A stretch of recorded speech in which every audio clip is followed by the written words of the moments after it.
آج بھی کہہ رہا ہوں کہ عمران خان کو اگر اس اسپیس میں آپ نے جانے دیا وہ آپ روک بھی نہیں سکتے. کل جو ٹویٹر کے اندر ہوا ہے, جو اسپیس اس نے لی ہے, اس اسپیس نے حیران کر دیا پوری دنیا میں. سے تب سے یہی ہو رہا ہے کہ 1,60,000 ون اسٹریچ پہ 4.5 لاکھ ویسے 2.5 کروڑ یہ تو ٹویٹر, تو یہ رپورٹس تو نہیں ہوتے. جی ناظرین, بریک کے بعد آپ کو خوش آمدید کہتے ہیں. کیا ہے ملاقات ہوئی ہے لندن میں, بلاول بھٹو زرداری صاحب ملے ہیں سابق وزیر اعظم نواز شریف صاحب سے. کیا بات ہوئی, کیا ملاقات ہوئی, ساتھ ہی توشہ خانہ کیس کے حوالے سے تفصیلات فراہم کی وزیر اطلاعات جناب مریم اورنگزیب صاحبہ نے. اس میں بڑی تفصیلات سے آگاہ کیا, اور ساتھ ہی یہ بات بھی سامنے آئی کہ کس طریقے سے وزیر اعظم ہاؤس سے بنی گالا کا جو ہیلی کاپٹر پہ سفر ہے کہ پر ڈے کتنے پیسے قوم کے اس کے اوپر خرچ ہوتے رہے, اس کی بھی تفصیلات سامنے آئی ہیں. اور اس کے اوپر بات کریں گے. بلاول بھٹو زرداری صاحب جی وزیر خارجہ کے طور پر ان کا نام لیا جا رہا ہے, وزیر مملکت برائے خارجہ تو آ چکی ہیں. ایک طارق فاطمی صاحب بھی کل آئے تھے مشیر امور خارجہ. یہ ویسے نون لیگ کی بم کو ٹانگ مارنے کی عادت نہیں, کیا مریم نے سنا کروایا نا. کس نے کروایا, تو واپس کیوں ہو گیا راتوں رات؟ جن کی منسٹری تھی, اچھا انہوں نے آپ مجھے یہ بتائیں کہ انہوں نے گلا نواز شریف صاحب سے کیا ہوگا کہ مکان تیرا ہے اور لیکن چوکیدار میرا ہوگا, تو یہ جب بیڈ روم 2 بیڈ روم کے تالے چابی میرے پاس. ویسے کیا محرکات کیا ہو سکتے ہیں؟ ٹیسٹر لگایا تھا کہ دیکھیں کیا ریئیکشن آتا ہے. یہ 2-3 جگہوں پہ ٹیسٹ لگانے تھے. یہ جو آپ پڑھیں جو رپورٹ آئی تھی, آپ کو پتہ ہے اس کے اوپر ٹویٹ کیا تھا, پھر وہ ٹویٹ واپس ہوا تھا. ہاں جی ٹھیک ہے, وہ فوج نے اس حد تک ریئیکٹ کیا تھا. وہ دونوں تینوں جگہ پہ ٹیسٹ کرنے کی کوشش کی ہے. اصل مسئلہ یہ دیکھیں عثمان صاحب, پہلی بات تو یہ ہے کہ شہباز شریف صاحب کے بعد جب گورنمنٹ آئی ہے نئی, تو روز جب میں ٹی وی کھولتا ہوں تو مجھے عمران خان کی گورنمنٹ میں کوئی فرق نہیں لگتا. اچھا, کوئی فرق نہیں نظر آیا؟ ایگزیکٹلی, مطلب فواد چودھری کی تو نظر آتی ہے وزیر اعظم عورت آ گئی ہے. نہیں, صبح 7 بجے اٹھنا تو نظر آتا ہے, پھرتی تو نظر آتی ہے. فرق ہے الزامات کی, وہی چھٹی ختم ہو گئی ہفتے کی, اور یہ صاحب اتنے کام ہو رہے ہیں, ادھر چل پڑی وہ اورنج لائن چل پڑی, اتنے کام. یہ کہاں تھے جو رکے ہوئے تھے 4 سال سے؟ کوثر کاظمی صاحب ہیں, بیورو چیف لندن ہے ہمارے نیوز کے, اور اس ملاقات کے حوالے انہیں سے پوچھتے ہیں. السلام علیکم کوثر صاحب. کوثر صاحب, کیا ملاقات کیسی رہی؟ بلاول بھٹو زرداری صاحب ملے ہیں نواز شریف صاحب سے, انکل نواز شریف صاحب سے ملے ہیں. وہ کیا بات چیت ہوئی ہے, کچھ بتایا انہوں نے باہر آ کے کہ کن امور پہ گفتگو ہوئی؟ اس وقت آپ میرے عقب میں دیکھ سکتے ہیں جی, وہ دفتر ہے جہاں پہ یہ ملاقات ابھی بھی جاری ہے. تقریباً 1 گھنٹے سے اوپر کا ٹائم ہو چکا ہے دونوں رہنماؤں کے درمیان اس ملاقات کو لے کر.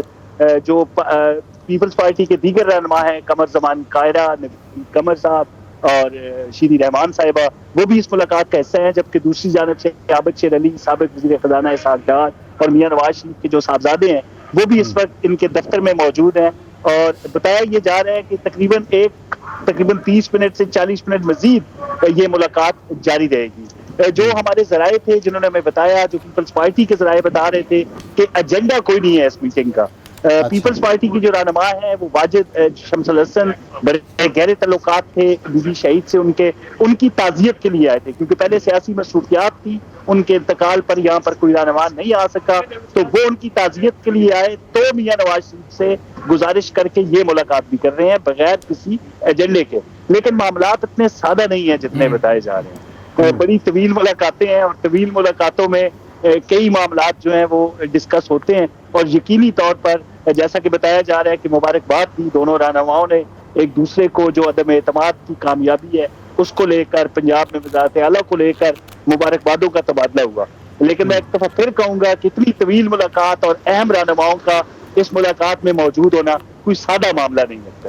اچھا, طارق فاطمی صاحب والا معاملہ بھی زیر غور آیا ہوگا کہ کل ان کا نوٹیفیکیشن ہوتا ہے مشیر برائے امور خارجہ وزیر اعظم کے, آج وہ نوٹیفیکیشن واپس ہوتا ہے. چونکہ یہ وزارت جو ہے وہ پیپلز پارٹی کے پاس ہے, ہنا ربانی کھر جو ہیں وہ وزیر مملکت برائے خارجہ ہیں. بلاول بھٹو صاحب کا نام وزیر خارجہ کے طور پر سامنے آ رہا ہے کہ آنے والے دنوں میں وہ حلف شاید اٹھا لیں. تو یہ بھی معاملہ ہو سکتا ہے کہ جو اختلافات ہیں, ایک حکومت بنی ہے تو مختلف جو اتحادی ہیں وہ اختلافات رکھتے ہیں ایک دوسرے سے, ان پر بھی کوئی بات ہوئی ہوگی. اس کے بعد کوئی پلان نظر آ رہا ہے کہ جی بلاول صاحب آ کے کوئی میڈیا کو تفصیلات بتائیں اس ملاقات کی, یا بھی اس کو بھی خفیہ رکھیں گے؟ دیکھیں جی, جانے سے پہلے جب بلاول میاں صاحب سے ملاقات نہیں ہوئی تھی, اپنے ہوٹل سے نکلے, تو اس وقت انہوں نے جو باتیں کی میثاق جمہوریت کو لے کر, میاں نواز شریف سے اس تاریخی ایک تعلقات کا بھی انہوں نے حوالہ دیا تو ان کے منہ سے لگ رہا ہے کہ کوئی جارحانہ قسم کا منہ نہیں ہے ان کا. بڑے دوستانہ ماحول میں یہ ملاقات ہو رہی ہے. گلے شکوے کوئی ہو سکتے ہیں لیکن ابھی جو ان کے چہرے کے تاثرات سے ان سے بالکل عثمان صاحب یہ نہیں لگتا کہ کسی قسم کا کوئی گلا شکوہ انہوں نے کیا ہوگا. تاہم مطالبات ہیں, دونوں علیحدہ پارٹیز ہیں. پاکستان پیپلز پارٹی کا ایک الگ نظریہ ہے, جو مسلم لیگ نون ہے ان کا الگ ایک سیاسی نظریہ ہے. نظریات پر تو یہ ایک ہو نہیں سکتے, لیکن میثاق جمہوریت کا بارہا حوالہ دیا بلاول بھٹو نے اندر جانے سے پہلے, اس میٹنگ سے پہلے, کہ جو ایک نون کے ساتھ ان کے جو درینہ تعلقات تھے پیپلز پارٹی کے میثاق جمہوریت کو لے کر, تو آئندہ بھی ان پر یہ بات ہوتی رہے گی. اور سیاست کے ساتھ جو دیگر معاملات ہیں, ملکی مسائل ہیں, ان کو ایک ساتھ مل کر حل کیا جائے گا. ایسا کہنا تھا جی ان کا جانے سے. بہت بہت شکریہ کوثر کاظمی صاحب, تفصیل سے آپ بتا رہے ہیں. دیکھیں 2-3 چیزیں بہت اہم ہیں کہ ان کو نون لیگ کو اور پیپلز پارٹی کو اور مولانا فضل الرحمان کو حکومت دلائی ہے ان 4-5 چھوٹی پارٹیوں نے جو کہ ان کے اتحادی تھے عمران خان کے. ایم کے ایم باپ, ایم کے ایم ہے, باپ ہے, یہ ہوتا ہے ANP. ٹھیک ہے, ان کا گلہ اپنی جگہ ہے کہ ہم اگر نہ ہوتے تو تم تو اگلے پورا سال بیٹھے رہتے, تو تم نے بڑی بڑی چیزیں تم لوگوں نے اپنے پاس رکھ لی. اور آج اس وقت یہی کرائسس سارا وہاں بنا ہوا ہے اور وہ مختلف چیزیں لے کے آ رہے ہیں سارا. ایک تو سب سے بڑی چیز یہ ہے. دوسرا میں کہہ رہا تھا کہ اس سارے ایشو کے اندر کسی بھی عمران خان کی غلطی کیا تھی, وہ نان ایشوز کو لے کے آگے چلا تھا جس سے پھر لوگ ایک تو تنگ آ گئے تھے. نان ایشو یہ تھا, اس کو پتہ ہونا چاہیے تھا کہ یہ کرپشن کے وائٹ کالر پروفیشن کے کیس جو ہیں ان کو ہائپ نہیں کریٹ کی جاتی, آپ نہیں کر سکتے. اب مثلا میں آپ بتاؤں آپ کو, 2 انہوں نے چیز نکالے, توشہ خانہ اور یہ. اب توشہ خانہ میرے گھر میں 2 قالین ہیں, وہ میں ایران میں مجھے دیے ہوئے تو وہ پر انہوں نے پیسے دے کے, ایک گھڑی ہے وہ بھی, ہر ایک جو ہے نہ کہیں اس کو ایک ریگولرائز کر دیا گیا ہوا ہے اس کے اندر. وہ اگر گھڑی میں آپ کے کمرے میں آ کے لگا دوں اور کہوں کہ عثمان صاحب اچھی لگتی ہے, گھڑی بڑی اچھی ہے, وہ وہاں کی تنائے دستی کی بنی, تو آپ رکھ لیں گے. اس طرح تمام ایک پرائم منسٹر تھوڑا سارے کے سارے. اب وہ آپ ایک ہائپ کریٹ کر دیں گے, سب کچھ کریں گے, جب وہ قانون لے کے نکلیں گے تو اس میں تو نواز شریف سے لے کے سب نے کیا ہوا ہے. ہائپ نہیں کریٹ کرنی چاہیے جس کل پھر لوگ پوچھیں گے نکلا کچھ, جیسے وہ کہتے تھے. دوسری صورتحال یہ ہے کہ ڈیلی وہیں آ کے آپ وہی بات شروع کر دو جیسے فواد چودھری کیا کرتا تھا, جیسے باقی کیا کرتے تھے, تو ایک بڑی فضاعت آگے ہم نے 4 سال سچی بات ہے یہ نروز ٹینس میں گزارے ہیں. اور وہ صرف یہ ہے کہ سیکس کا فرق پڑا ہے, مرد کی جگہ عورت آ گئی ہے, وہ مریم عورت سے آ گئی ہے, لیکن ساری کہانی. اب جہاں تک ہیلی کاپٹر کا تعلق ہے کہ وہ ہیلی کاپٹر جاتا تھا, آپ کو پتہ ہے کہ 2 ہیلی کاپٹر ایک پرائم منسٹر کے دونوں پہلوں پہ اڑتے ہیں جب وہ وہاں سے نکل کے اپنے گھر جاتا ہے یا آتا ہے. تو اگر وہ خرچہ نکالنا شروع ہو جائے تو یہ وہ چیزیں نہیں ہیں جو اس قوم کے مسئلے ہیں. ایک پرائم منسٹر اگر وہاں سے سیکورٹی وہاں سے چلا گیا ہے تو اس سے کیا فرق پڑتا ہے, چیزیں وہ نکالو جو واقعی ہیں. یا نہیں, میرا خیال ہے کہ ان کی جو باتیں خان صاحب کی ہوتی تھی نا کہ وزیر اعظم تو سائیکل پہ جاتا ہے, وزیر اعظم تو یہ سارے کرتے رہے, وہ پھر آگے آتی ہے. یہ جو جب شہباز شریف صاحب جہاں آئے تھے نا تو 8 کلب بنا ہوا تھا, تقریر کی میں یونیورسٹی بناؤں گا, آئی ٹی یونیورسٹی نہ بن سکی.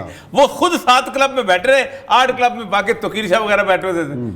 ٹھیک, تو یہ سارے کرتے ہیں, یہ پبلک ریٹورک ہوتا ہے. یار کچھ تھوڑا سا سنجیدگی نہیں آ پا رہی, یہی تقریب سجاد ساجہ کو دیکھا رہا, سنجیدگی نہیں آ پا رہی. اب وہ خان صاحب وہاں کریں گے. اب ایک اور کیس ہے, ہوتا کیا ہے, پاپولر لیڈرشپ بھی ہوتی ہے, کوئی بھی ہو, خواہ وہ بے نظیر ہو, خواہ ذوالفقار علی بھٹو ہو, عمران خان پاپولر لیڈروں میں سے, اس کے خلاف جب ایک کیس اس طرح کا بلڈ کرتا ہے. اب میں آپ کو یہ فارن فنڈنگ کیس کے وہ آج میں ریلیونٹ سیکشن لے کے آیا ہوں. اچھا, ریلیونٹ سیکشن 2004 کے تحت جو ہے یہ فارن فنڈنگ کیس بنتا ہے.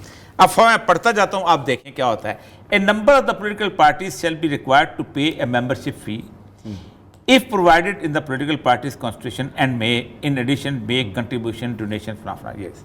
پہلا. نمبر 2 اصل ہے اس میں تیسرا, any contribution donation made directly indirectly by any foreign source including any foreign government. Number 1 multi national public or private company firm trade or professional association or individual shall be prohibited.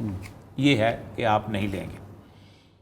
اب اس کرتا کیا ہے Election Commission? Any contribution or donation which is prohibited under this act shall be confiscated in favor of the government.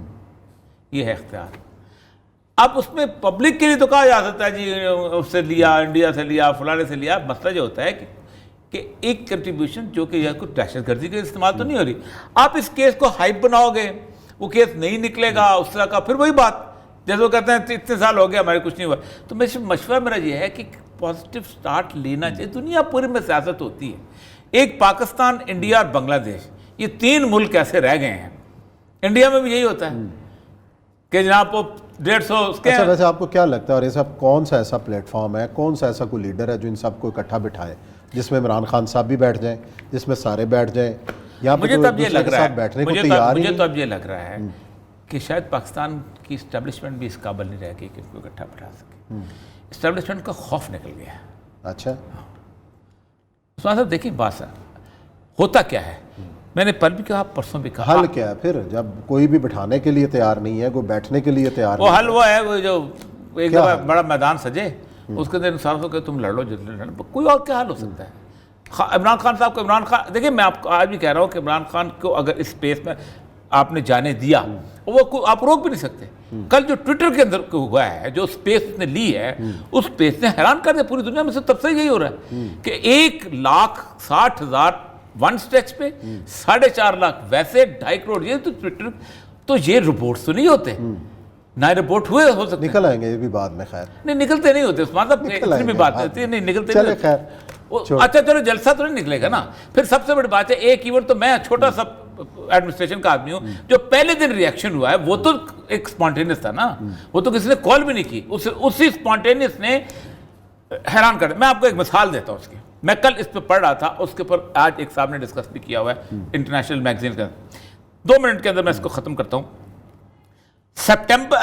April کے شروع میں ایران میں 18 international agencies نے امریکہ کو، جیمی کارٹر کو رپورٹ دی کہ ایران کے اندر کسی طور پر ریولوشن نہیں آ سکتا. ایرانی سوسائٹی بڑی شاندار ہو چکی ہے، 7,000 وہاں 7 لاکھ فوج ہے، یہ ہے وہ ہے، اور آپ مزے کرو، شاہ ایران زبردست ہے. اس کی بنیاد پہ شاہ ایران نے 7 اپریل 1978 کو تقریر کی. اب مجھے کوئی دیکھ سکتا ہے، جس دن وہ تقریر کر رہا تھا اسی دن وہاں سے جلوس نکل رہا تھا تہران یونیورسٹی سے، اور 1 سال بعد شاہ ایران نکل گیا تھا. امریکنز کہتے یہ ہیں کہ اگر ہمیں ذرا سا انٹیلیجنس ایجنسی صحیح بتا دیتی تو خمینی تو صدام نے ہمارے کہنے کے اوپر پناہ دے رکھی ہوئی تھی، تو ہم اس سے کوئی تعلقات بنا رکھتے. اچھا ہمیں تو مس گائیڈ کیا، ایگزیکٹلی مس گائیڈ کیا عمران خان کے بارے میں ایجنسیز نے. اچھا اور وہ آج میں ہماری سول ایجنسیز ہیں، ہم سے میں پوچھ رہا تھا، وہ کہتے تھے ہم رپورٹ دیتے تھے یار اس کی فالنگ ہے، وہ کہتے کہ نہیں ہے، آپ کو پتہ ہی نہیں ہے یہ. اور وہ اس کو کرنے کے لیے یہ ہوا ہے کہ پاکستان میں وہ جو کہتے ہیں نا بغیر کسی لاگ لپٹ کے رپورٹس بنتی ہوتی تھی، ISI کی، MI کی، فلانے کی، وہ خراب تو ہو گئی، خوش کرنے کے لیے رپورٹ بنی اور اس کا یہ نتیجہ نکلا. اب اس وقت سوچ رہے ہیں ڈیمیج کیسے اس کو کیا جائے، ڈیمیج کیسے کیا جائے، ڈیمیج کیسے کنٹرول کیا، کنٹرول نہیں ہو پا رہا. اس کی وجہ یہ ہے کہ خط چھاپتے ہو تب مسئلہ، نہیں چھاپتے ہو وہ ساری زندگی لہراتا رہے گا تاجکند کی طرح. تو نہیں وہ آج مریم اورنگزیب صاحبہ نے کہا کہ شاید کچھ اور خط بھی لہرانے والے ہیں، وہ ہوگا تو اس کا کچھ اور خط لہرانے والے. چلیں دیکھتے ہیں کیا ہوتا ہے، لیکن ہم بریک لے لیتے ہیں. بریک کے بعد آئیں گے تو علامہ اقبال کا بھی ذکر کرنا ہے. بریک کے بعد آتے ہیں بات کریں.